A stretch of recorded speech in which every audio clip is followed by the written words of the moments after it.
जिन खोजा तिन पाइया गहरे पानी बैठ, मैं बपुरा खोजन चला रहा किनारे बैठ।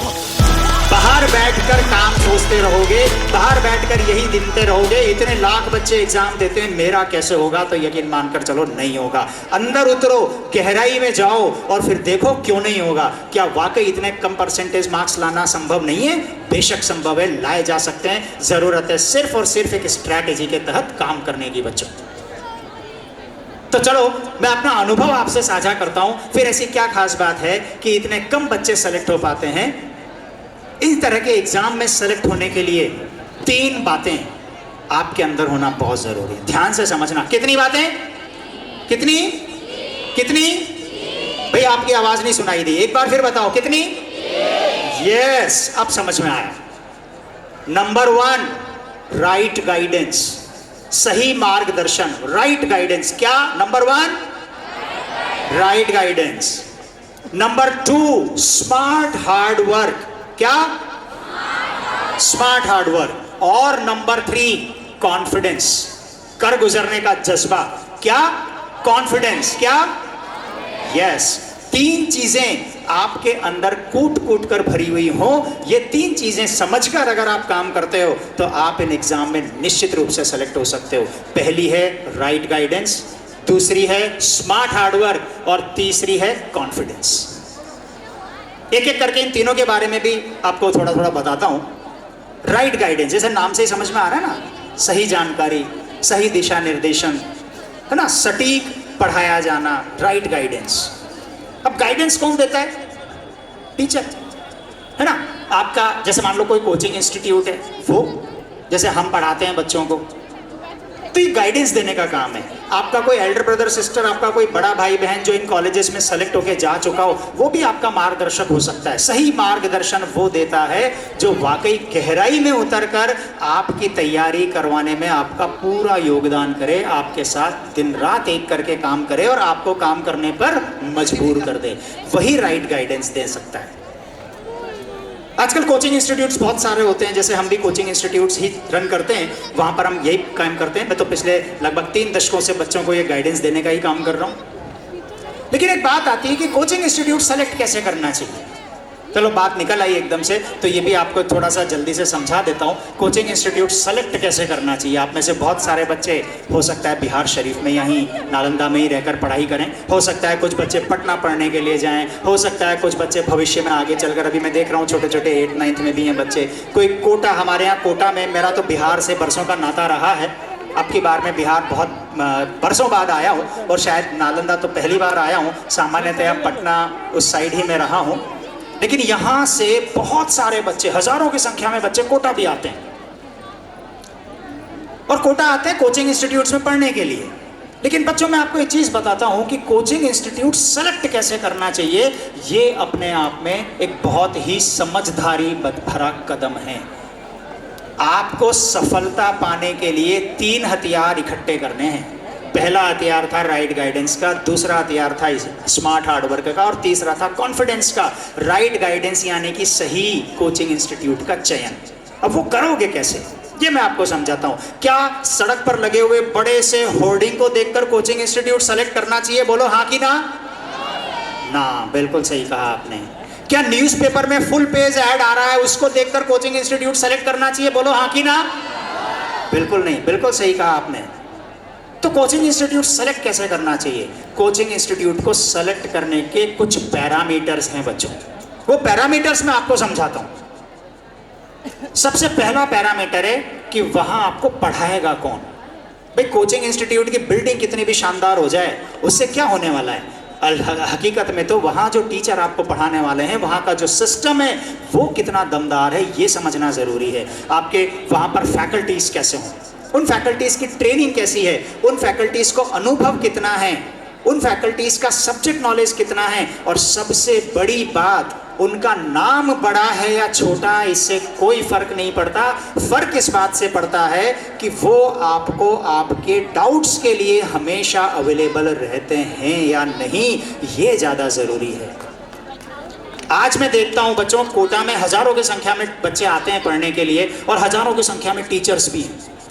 कई टीचर्स बहुत नामी गिरामी टीचर्स हो चुके हैं, आपने भी सुना होगा, न्यूज़पेपर्स में खबरें आती हैं इस तरह की, है ना, बहुत बड़े टीचर्स हो गए हैं। अब कोई भी बच्चा वहाँ इंस्टीट्यूट में पढ़ने के लिए जाता है तो वो जाते ही सबसे पहले कहता है सर मुझे तो इन सर की क्लास में ही बैठना है। इंस्टीट्यूट भी चाहता है कि नहीं यार इन सर का नाम बहुत है तो मैं ज़्यादा से ज़्यादा बच्चे इन्हीं सर से पढ़वाऊँ, मैनेजमेंट भी यही चाहता है। लेकिन भाई इंसान की एक कैपेसिटी होती है, मैं भी पढ़ाता आ रहा हूँ इतने सालों से, 24 घंटे में आदमी सुबह से लेकर शाम तक इतना ही तो काम कर सकता है, इतना ही तो पढ़ाएगा, दिन भर में 5 क्लास 6 क्लास इतनी ही तो लेगा। उन टीचर्स की क्लास में 100-100 200-200 300-300 बच्चों को बिठा दिया जाता है कि हाँ देखो तुम इन्हीं सर से पढ़ रहे हो जिनसे तुम पढ़ना चाहते थे। एक के बाद एक उनकी क्लास लगी रहती है और वो सर सुबह से शाम तक इतना बिजी हैं कि उनको ये समझने की भी फुर्सत नहीं है कि जो उन्होंने पढ़ाया वो उनकी क्लास के उस आखिरी बेंच के बच्चे तक को समझ में आया कि नहीं आया। अगर उसे कुछ डाउट है तो वो डाउट पूछेगा कैसे? वो मैनेजमेंट के पास जाता है, सर मेरे को डाउट्स क्लियर करने हैं, मेरे डाउट्स क्लियर नहीं हो रहे, मुझे इन सर से टाइम चाहिए। सर के पास टाइम हो तो टाइम दे देंगे ना। तो मैनेजमेंट क्या बोलता है, अच्छा देखो वो बहुत बाहर दूसरे सर बैठे हुए हैं ना, जाओ उनसे डाउट पूछ लो। दिन भर बैठे रहते हैं वो वहाँ पर, आप उनसे डाउट पूछ लो। लेकिन भाई नहीं, ये तो वो बात हो गई, दिखाया कुछ और चिपका कुछ और दिया। ये नहीं, जिसने पढ़ाया, जिससे पढ़े, वो आपको डाउट बताने के लिए अवेलेबल है या नहीं है। हमारे हमने तो सिस्टम बना रखा है कि भाई जो टीचर है वो बच्चे को डाउट बताएगा। अगर वो डाउट आपका नहीं बता रहा है, आप उन सर के पीछे पीछे जा रहे हो, सर मेरे को ये बात नहीं समझ में आई, सर मेरे को ये बात नहीं समझ में आई, और उनके पास टाइम ही नहीं है। अच्छा बेटा कल पूछना, अच्छा बेटा कल पूछना, अच्छा मेरी अगली क्लास आ गई, अच्छा मैं रात को फिर मिल जाऊंगा। नहीं, नाम से कुछ नहीं हो रहा। वो कितने भी नामी गिरामी टीचर्स हो, उनके फोटो वो न्यूज़पेपर एडवर्टाइजमेंट में छापता हो, वो इंस्टीट्यूट छाप देता हो कि देखो मेरे यहाँ ए सर बी सर सी सर पढ़ाते हैं, लेकिन उससे कुछ नहीं होने वाला। बच्चों मैं बोलता हूँ नाम भले ही छोटा क्यों ना हो, लेकिन वो हमेशा आपकी प्रॉब्लम सॉल्व करने के लिए आपके साथ खड़े हुए हो, तब आपको वो टीचर सेलेक्ट करवा सकता है। आप याद करो बचपन से लेकर अभी तक आप अपने स्कूल्स में, अपने ट्यूशन पर बहुत सारे टीचर से पढ़े हो। आपको कौन से टीचर का नाम अच्छे से याद है, कौन से टीचर की छवि आपकी आज भी दिमाग में है? उन टीचर्स की जो हमेशा आपकी प्रॉब्लम्स को सॉल्व करने के लिए हमेशा आपके साथ रहते थे। है या नहीं? सच बोल रहा हूं या झूठ? बता दो ईमानदारी से, हाँ या ना। ये ऐसा ही टीचर चाहिए। 1993 में करियर पॉइंट जब हमने कोटा में शुरू किया था, तब तो इस तरह का कोचिंग का एनवायरनमेंट ही नहीं था। हम शुरुआत करने वाले लोगों में से हैं, हमने ही सारा कोचिंग का सिस्टम शुरू किया है। 1993 की बात कर रहा हूँ मैं, कोटा में जब करियर पॉइंट की शुरुआत हुई, और हम तो कॉलेज से पढ़कर आने वाले बच्चे थे, ग्रेजुएट हुए पढ़ाने लग गए। तब तो कोई ऐसा नाम भी नहीं था, लेकिन फिर क्या खास बात थी कि बच्चे हमसे पढ़ने लगे। क्यों? क्योंकि क्लास में पढ़ाने के बाद हम क्लास के बाहर भी उनके डाउट्स बताने के लिए बैठे रहते थे। रात को आखिरी बच्चा जब तक डाउट पूछकर नहीं चला जाता था, तब तक हम वहाँ से निकलकर घर नहीं जाते थे। और उसी ने आज वहाँ से यहाँ पहुँचा दिया कि आपने इतना खूबसूरत तरीके से मेरा स्वागत किया। ये है कि अगर बच्चों के साथ वो फैकल्टी मेंबर्स लगकर डाउट्स का काम करते हैं तो निश्चित रूप से वो आपके लिए सही इंस्टीट्यूट हो सकता है। दूसरा पैरामीटर जो भी मेरी बातचीत में ही निकल कर आया था, क्लास की स्ट्रेंथ। कितने बच्चे होंगे आपकी क्लास में? पता चला आप पढ़ने गए, वहाँ पर 100 बच्चे, 200 बच्चे, 300 बच्चों का बैच है। मैंने तो देखा है, हमारे कोटा में होता ही है, 200-200 बच्चों की क्लास तो बहुत से इंस्टीट्यूट्स में लगती है। यहाँ पटना में भी देखा है मैंने, पटना में भी मतलब पूरा हॉल भरा हुआ है, ऊपर एक टीन शेड लगा हुआ है और इधर मुड्डी उधर मुड्डी, इधर मुड्डी, मुड्डियाँ लगा कर बच्चे बैठे हुए हैं। हिलने डुलने की जगह नहीं है, वो ठीक से नोट्स नहीं बना सकता क्योंकि ऐसे हाथ हिलाएगा ना तो पास वाले के कौन ही लग जाएगी। ये हालत तक मैंने देखी है। लेकिन भाई इस तरह की क्लास में बैठकर कभी कोई कुछ नहीं सीख सकता। वो मन में बहुत खुश हो ले कि मैं इन सर से पढ़ा, अरे वाह बहुत बढ़िया सर हैं। अरे भाई ये क्या कर रहे हो, आंखों पर काला चश्मा लगाकर बैठ गए।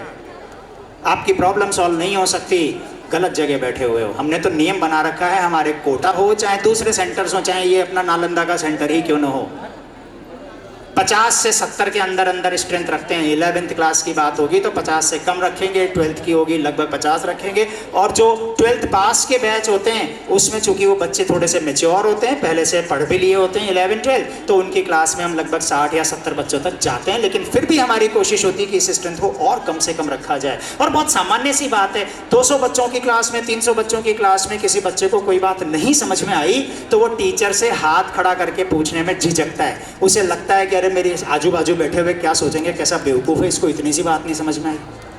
हिचकिचाता है वो, शर्म आती है उसको। लेकिन वही अगर ग्रुप छोटा होगा तो वो अपना डाउट बहुत आसानी से पूछ लेता है। तो हमने तो नियम बना रखा है कि हम ऐसा ही करेंगे, भले ही उसके लिए हमें बड़ा सेंटर बनाना पड़े, भले ही उसके लिए ज़्यादा से क्लासरूम बनाने पड़े, भले ही उसके लिए ज़्यादा टीचर्स रखने पड़े, लेकिन करेंगे ये। तीसरी बहुत इंपॉर्टेंट बात होती है रिजल्ट। आजकल रिजल्ट को पब्लिसाइज करने का बहुत गजब का कल्चर है। हाँ, न्यूज़पेपर में एडवर्टाइजमेंट आता है, first rank, second rank, third rank, fifth rank, 10th rank. अरे भाई, आपके यहाँ पर बच्चे कितने थे क्लास में?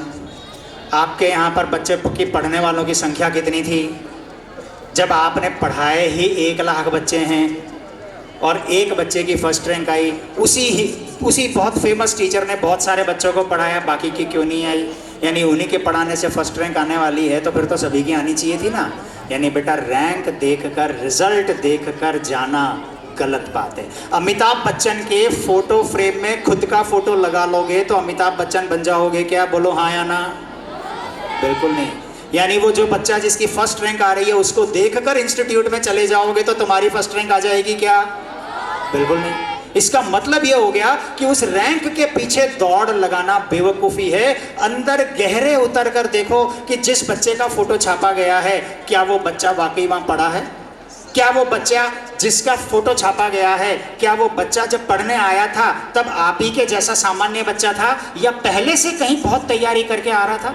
अगर गहराई में उतर कर देखते हैं तो पता चलता है कि वो बच्चा तो 7th क्लास में, 6th क्लास में, 8th क्लास में पता नहीं कितने नेशनल इंटरनेशनल ओलंपियाड्स को क्रैक कर करके आ रहा था। और ऐसे बच्चे को तो सिर्फ इशारे की ज़रूरत थी, आपने तो सिर्फ अपना नाम उसके साथ जोड़ दिया। वास्तव में तो वो अपनी मेहनत से फर्स्ट रैंक लेकर आया है।